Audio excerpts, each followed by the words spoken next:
Morning to everybody. Combined study point YouTube channel पर मैं रवि जांगला स्वागत करता हूं आप सभी। स्वागत है आपका आज के इस यूट्यूब सेशन में। तो एक बार जल्दी से इस सेशन के साथ जुड़ जाइए क्योंकि एक इम्पोर्टेंट सेशन आपका होने वाला है। देखिए, कल जो मेरी क्लास हुई थी यूजीसी नेट को लेकर, उसमें हम लोगों ने एक टॉपिक डिस्कस किया था शेयर्स का, जिसमें प्राइवेट प्लेसमेंट और पब्लिक सब्सक्रिप्शन क्या होता है इसके ऊपर हमने बात की थी। ठीक है, और मैंने कल आपको बोला भी था कि नेक्स्ट जो क्लास होगी उसके अंदर हम लोग जो है एक क्वेश्चन भी डिस्कस करेंगे। ठीक है, तो देखिए, एक आपका पीवाईक्यू है। पीवाईक्यू में क्वेश्चन आया हुआ था, तो वो क्वेश्चन कुछ किस तरह था, किस तरीके से पूछा गया था, उसको मैं आपके सामने रखने वाला हूँ। ठीक है, तो क्वेश्चन कुछ ऐसा था आपका, which of the following which of the following distinction is not correct between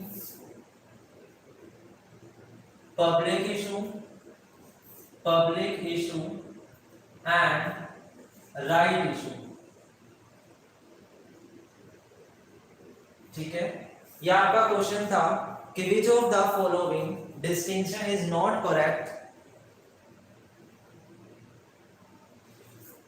between public issue and right issue.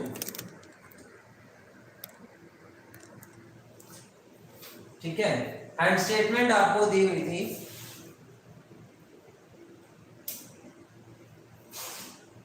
First statement कहता है in public issue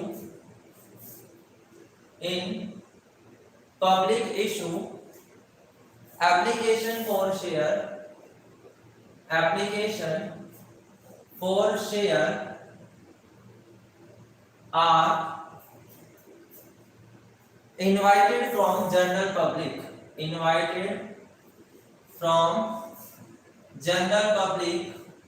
and in right issue shares are offered to existing shareholder। Statement 2 आपकी है in public issue there is no question of over subscription, कि public issue में over subscription का question नहीं है। And in right issue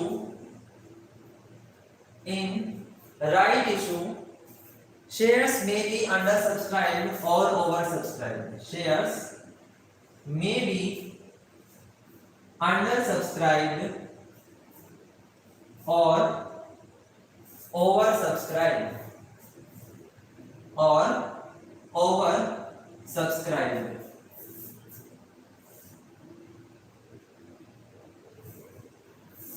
the price of public issue is less than market price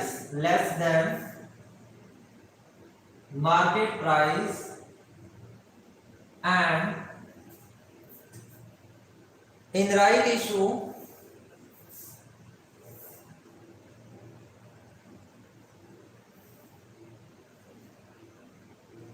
price is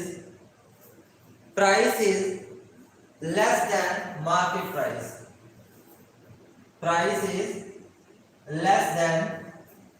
market price ठीक है, ये आपकी तीसरी स्टेटमेंट है। इसके बाद जो फोर्थ नंबर पर आपको स्टेटमेंट दी गई है, इसमें क्या कहा गया,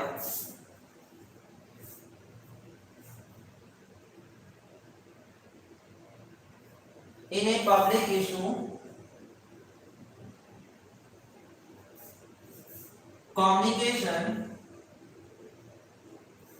communication through the prospectus or advertisement, prospect or advertisement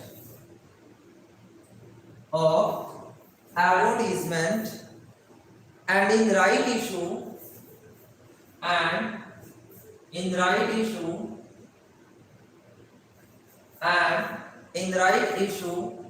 communication is between the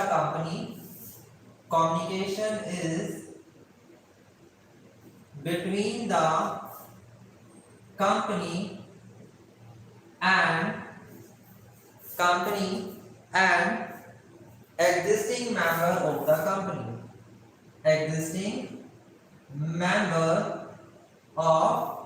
company, ठीक है जी, ये आपकी स्टेटमेंट है।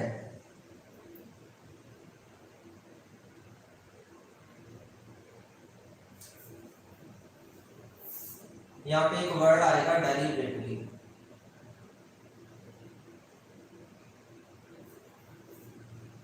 ओके।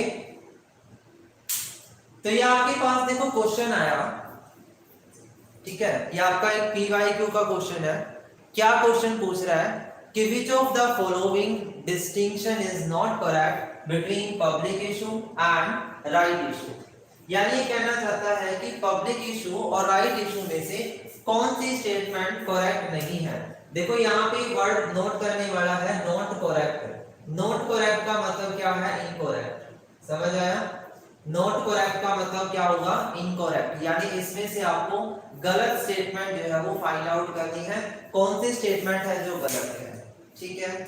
अगर मैं स्टेटमेंट नंबर 1 की बात करूं तो कहता है in public issue application for the shares are invited from the general public, कि जब हम पब्लिकली शेयर इशू करते हैं तो जो एप्लीकेशन है वो हम जनरल पब्लिक से इनवाइट करेंगे। बिल्कुल सही बात है, कल हमने ये बात सीखी हुई है ना, कि एप्लीकेशन जो है वो कैसे इनवाइट होते हैं। And in right issue shares are offered to the existing share holder, कि जो राइट इशू है उसमें शेयर जो है वो किसको दिए जाते हैं, एग्जिस्टिंग शेयर होल्डर को दिए जाते हैं। ये भी बात हमने कल कंफर्म से पढ़ी थी, है ना, पढ़ा था ना हम लोगों ने। तो जो स्टेटमेंट नंबर 1 है ये तो बिल्कुल करेक्ट हो जाती है, इसमें कोई भी गड़बड़ नहीं है ना। जो फर्स्ट स्टेटमेंट है हमारी वो बिल्कुल करेक्ट हो जाएगी। सेकंड स्टेटमेंट में कहता है in public issue there is no question of over subscription. नहीं, जब पब्लिक इशू होता है तो वहां पे ओवर सब्सक्रिप्शन भी हो सकता है और अंडर सब्सक्रिप्शन भी हो सकता है, क्योंकि पब्लिकली शेयर इशू हो रही है तो यहाँ पे ओवर सब्सक्राइब भी हो सकते हैं और अंडर सब्सक्राइब भी हो सकते हैं, ठीक है। तो यानी कि ये वाली स्टेटमेंट हमारी रॉन्ग है, ये बात जो है वो कंफर्म हो जाती है। आगे बढ़ते हैं। एंड राइट इशू शेयर में भी अंडर सब्सक्राइब और ओवर सब्सक्राइब, जबकि ऐसा राइट इशू में नहीं होता है ना। राइट इशू में तो ऐसा कोई केस है ही नहीं, क्योंकि हमारे पास एग्जिस्टिंग शेयर होल्डर है, उन्हीं को हम शेयर्स दे रहे हैं। अगर नए शेयर होल्डर होते हैं तभी ओवर सब्सक्रिप्शन या अंडर सब्सक्रिप्शन का केस बनेगा। थर्ड कहता है कि price of the public issue is less than the market price, कि जब पब्लिकली शेयर इशू होते हैं तो कंपनी जो है मार्केट से कम प्राइस में शेयर इशू करेगी, और जब राइट इशू होते हैं तो वहां पे डेलिबरेटली यानी अपनी इच्छा से शेयर का प्राइस जो है वो कम कर देती है। तो ये बिल्कुल सही स्टेटमेंट है। फोर्थ कहता है public issue communication through the prospect of advertisement is there and in right issue communication is between company and existing member, कि जब हम पब्लिकली शेयर इशू करते हैं तो उस दौरान एडवर्टाइजमेंट करवानी पड़ेगी, एडवर्टाइजमेंट के जरिए हम शेयर इशू करेंगे। बिल्कुल सही बात है, ठीक है। तो यहाँ पे क्वेश्चन जो है वो बिल्कुल सही हो गया और स्टेटमेंट नंबर 2 हमारी इनकरेक्ट हो गई अकॉर्डिंग टू द क्वेश्चन। अब आपने देखा कि इस क्वेश्चन को करने के लिए आपको बिल्कुल बेस पॉइंट की नॉलेज होनी चाहिए थी। अगर आपको बेसिक नॉलेज है तो क्वेश्चन आपका इजीली अटेम्प्ट हो सकता है। बेस नॉलेज की देखो आपको हर जगह पे जरूरत पड़ेगी, ये चीज आपने ध्यान में रख लेनी है, क्योंकि बेस नॉलेज के बगैर आप क्वेश्चन सोल्व नहीं कर पाएंगे, ये मेरी गारंटी है, ठीक है। तो इसीलिए टॉपिक्स को मैं इसीलिए कहता हूँ कि टॉपिक करना ज्यादा जरूरी है। टॉपिक से आपके बहुत सारे क्वेश्चन जो है वो कंफर्म हो जाते हैं। क्लियर है? अब एक क्वेश्चन आपका मैच द फॉलोइंग का है, वो भी मैं आपको करवा देता हूं कि मैच में किस तरह का क्वेश्चन इसी टॉपिक से बना है। देखो मैच का क्वेश्चन करना बहुत आसान होता है। अगर आप मैच द फॉलोइंग का क्वेश्चन देखें ना तो वो बहुत ही इजी होता है, ज्यादा मुश्किल नहीं होता। अगर हमें बेस नॉलेज है तो उस क्वेश्चन को इजीली हम सोल्व कर पाते हैं। देखिए आपके पास लिस्ट नंबर 1 दी हुई है एंड लिस्ट नंबर 2 दी हुई है। ठीक है जी, आपके पास फर्स्ट लिस्ट है और सेकंड लिस्ट है क्वेश्चन के अंदर और आप इसको सोल्व कर पा रहे हैं।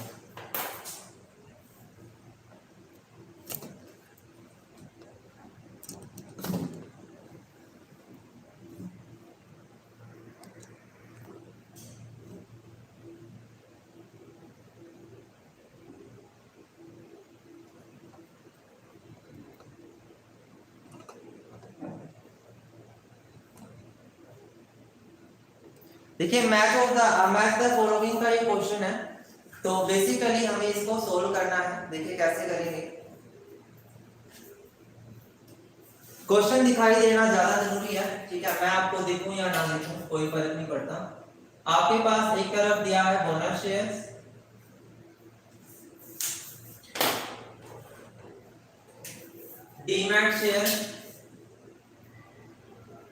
डीमैट शेयर्स, एक आपका दिया है राइट इशू, ठीक है। एक आपका दिया हुआ है sweat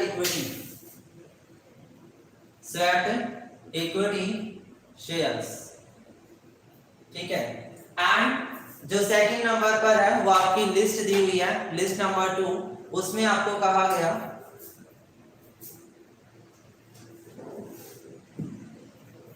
invitation to existing shareholder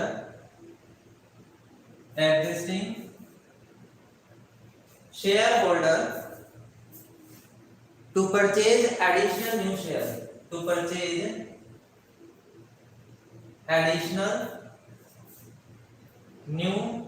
shares, ठीक है। उसके बाद नेक्स्ट है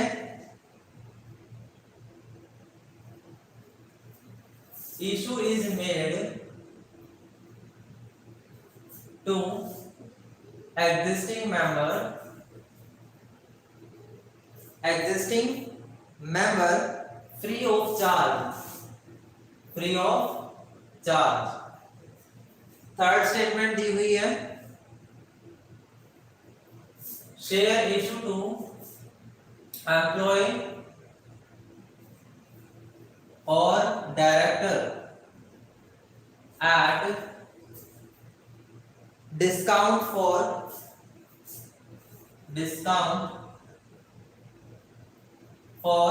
know-how,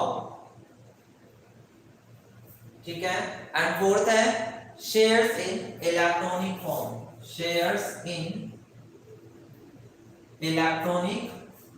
फॉर्म, ठीक है भाई।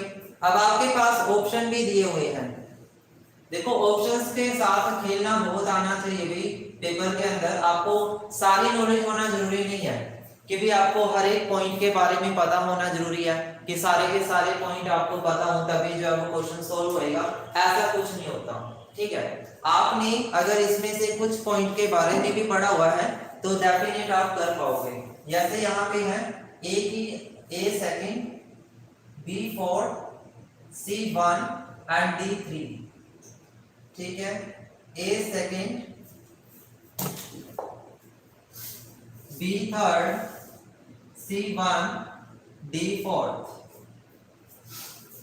A में आपका 1 है, B में 2 है, C में आपका थर्ड है और D में फोर्थ है, ठीक है। A में आपका फोर्थ पार्ट, B में आपका थर्ड पार्ट, C में आपका सेकंड पार्ट और D में आपका फर्स्ट पार्ट, राइट। इस तरह से आपको ऑप्शन दिए हुए हैं। अब इस क्वेश्चन को अप्रोच से करना है। इस क्वेश्चन को कैसे करना है? Bye approach. आपकी अप्रोच क्या रहेगी इस क्वेश्चन को सोल्व करने की, वो हम जरा सा देख लेते हैं। तो देखिए अब मुझे इनमें से जैसे मान लो सबसे आसान देखते हैं कि सबसे आसान मेरे लिए क्या है। तो सबसे आसान मेरे लिए राइट इशू है, मैंने इसके बारे में पढ़ा हुआ है कि जो राइट इशू है वो हमारे एग्जिस्टिंग शेयर होल्डर को एक राइट दिया जाता है कि जब भी कंपनी नए शेयर इशू करेगी तो उस दौरान सबसे पहला इन्विटेशन एग्जिस्टिंग शेयर होल्डर को दिया जाएगा। तो यहाँ पे invitation to existing share holder to purchase the additional new share यानी थर्ड का फर्स्ट से मैच होगा। ठीक है, अब ऑप्शंस पे आ जाओ। थर्ड में फर्स्ट कहां पे है? एक तो फर्स्ट ऑप्शन में है सी का 1, सी का 1 यहाँ पे है, यहाँ सी का थर्ड है, यहाँ सी का 2 है, यानी कि मेरा सी ऑप्शन भी कैंसिल हो जाता है, डी ऑप्शन भी कैंसिल हो जाता है। मेरा सी ऑप्शन भी गलत है, डी ऑप्शन भी गलत है, तो बचा कौन सा? ए और बी। यानी कि अगर मैं किसी एक ऐसे ऑप्शन को और फाइंड आउट कर लूं तो मेरा क्वेश्चन निकल जाएगा, है ना। आगे बढ़ते हैं। अब कह रहा है ए का 2, है ना। अब इनमें देखो ध्यान से, ए का 2 से मैच हो रहा है, यानी कि बोनस शेयर जो है वो free of charge existing member को दिए जाते हैं, सिंपल सी बात है। और डीमैट शेयर जो होते हैं वो इलेक्ट्रॉनिक शेयर होते हैं, shares in the electronical format, यानी कि मैं बात करूं तो सेकंड का फोर्थ ही आएगा। अगर सेकंड का फोर्थ ही आएगा, ए का सेकंड ही आएगा, तो डी का थर्ड आना कंपलसरी हो गया, है ना। तो मेरा राइट आंसर क्या हो जाता है? Option number A. मेरा राइट आंसर क्या हो जाता है? Option number A. ठीक है, समझ में आई चीजें? धीरे धीरे करके हम चीजों को लेकर चल रहे हैं। मैं आपको बता रहा हूं कि भाई क्वेश्चन आते कैसे हैं, राइट। तो ये था आपका आज का सेशन जिसमें हम लोगों ने क्वेश्चंस को डिस्कस किया। आई होप सो आपको समझ में आया होगा।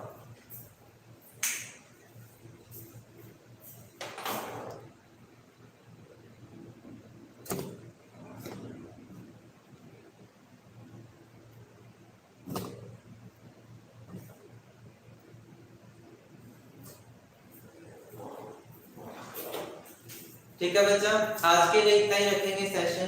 कल फिर से मुलाकात करूंगा मैं एक नए टॉपिक के साथ, एंड देन उसके क्वेश्चन भी हम क्लास में ही डिस्कस करेंगे जैसे कि आज किया है। ठीक है, तो सेशन अगर अच्छा लगा हो तो कमेंट सेक्शन में जरूर बताइएगा, क्लास को लाइक करिएगा, शेयर करिएगा, चैनल पर नए हैं तो चैनल को सब्सक्राइब कर लीजिएगा ताकि इस तरह का यूजफुल कंटेंट आप तक जो है वो पहुंचता रहे। चलिए आज के लिए इतना ही रखेंगे। Thank you so much.